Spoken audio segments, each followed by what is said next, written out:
આપણા સંતાનોને હંમેશા આપણે એવી જગ્યાએ લઈ જઈએ છીએ કે જ્યાં આપણે કેવા છે ને એને ખબર પડે.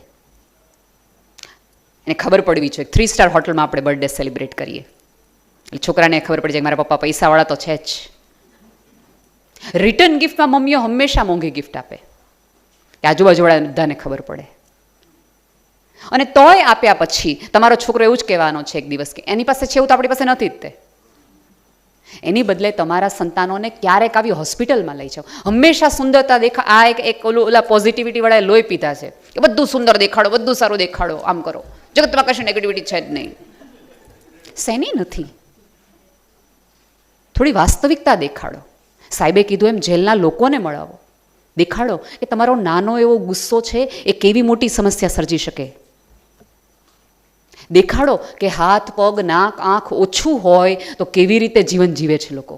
એટલે તારી પાસે જે છે એનું કેટલું મહત્વ અને કેટલું મૂલ્ય છે.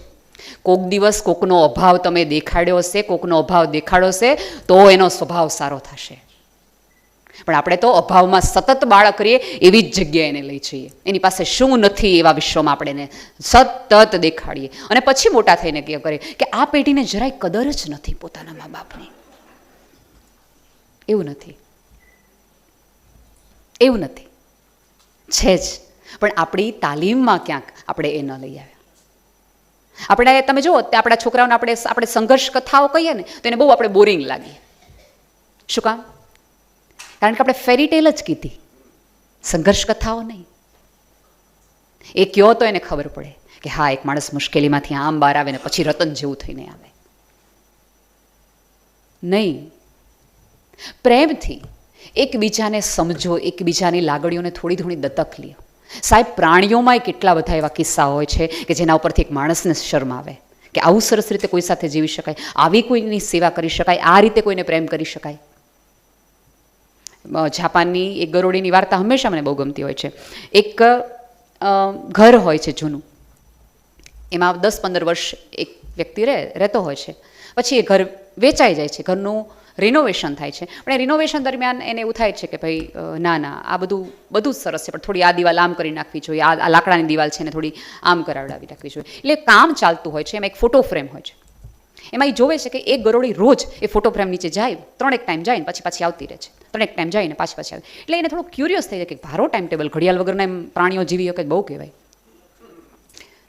એ જોવે છે કે કોઈક એવું રહસ્ય છે કે જે હું મારા ઘરમાં રહું ને તોય મને પકડાતું નથી. એટલે એક વખત એ ગરોળી જાય પછી એ ફોટો ફ્રેમ કાઢે છે.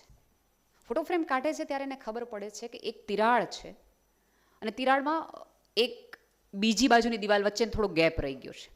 એક લાકડાની દિવાલ વચ્ચે અને ઓલી દિવાલ વચ્ચે થોડો ગેપ રહી ગયો છે. અને એ ગેપ પછી તોડે છે કે આમાં એને એમ થયું કે આમાં કંઈક માયા મળશે.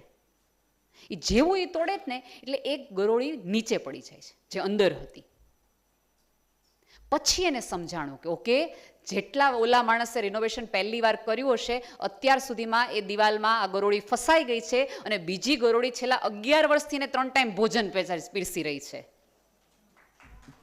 સાહેબ 2 ગરોળીઓને કોકની પીડાને ભૂખ સ્પર્શતી હોય તો આપણે 120 IQ વાળા હાજા હવરા માણસોને કેમ નથી સમજાતું? કોકની ભૂખ કેમ નથી સમજાતી? એઠું મૂકતા પહેલા કેમ વિચાર નથી આવતો કે આજે પણ આ પૃથ્વીના કેટલા લોકો ભૂખ્યા સૂવે છે? તમે ઘણી બધી વખત આપણે એક્ઝિબિશન્સમાં જઈએ, સેલમાંથી જોઈએ, હંમેશા આપણે ન જોતી હોય એવી વસ્તુ આપણે લઈને આવીએ અને ઘરેમાં આવીએ અને પછી ચિંતા કરવાની હવે આને ક્યાં મૂકવાની. અને જોતી વખતે એવું વિચાર કરવાનો આપણી પાસે કંઈ છે નહીં. આમાં આપણે આ ગળમથલમાં રિયાઝ કરીએ.